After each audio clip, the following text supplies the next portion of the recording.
Assalamu alaikum, Shahbaz here, and this is Uzbekistan.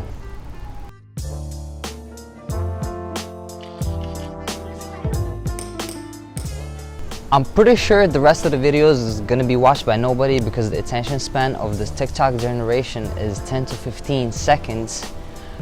So if you got this far, good job. For the first time in 10 years, I got to go back to Uzbekistan, a place that I call home. And I have two observations that I made when I went there.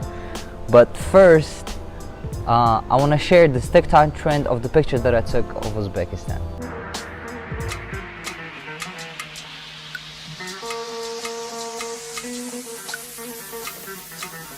Do you love me? Do you need me?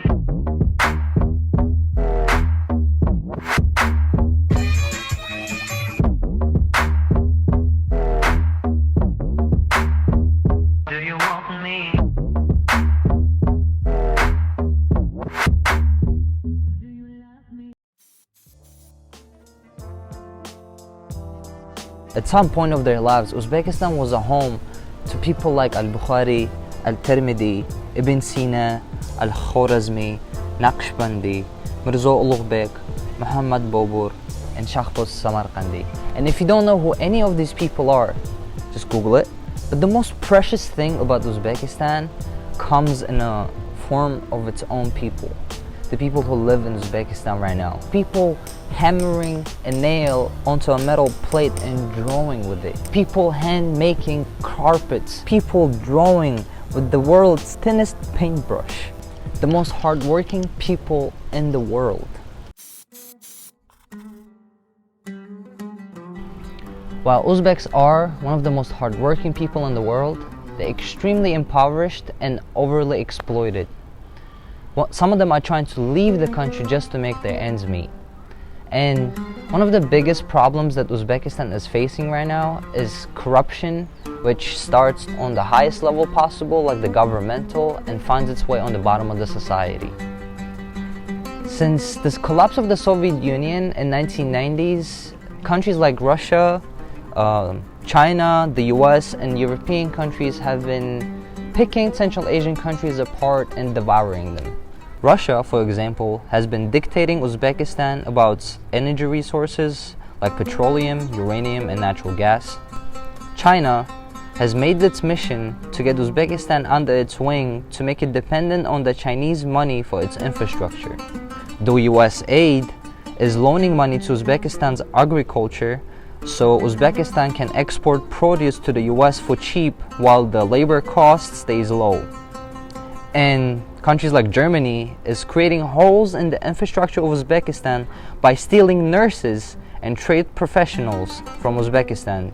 The same way Britain is destroying the healthcare system of Nigeria by stealing nurses from there.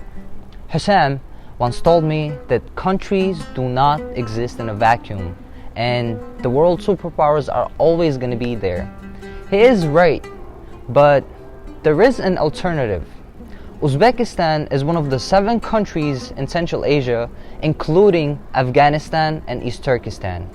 The economic dependency on the world superpowers can be replaced by unifying the whole region together. During the Soviet era, this union has shown to work for our people.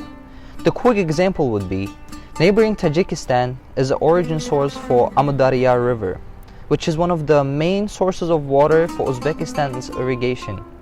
Tajikistan wants to build a dam to boost its energy production, which can create further problems in the region.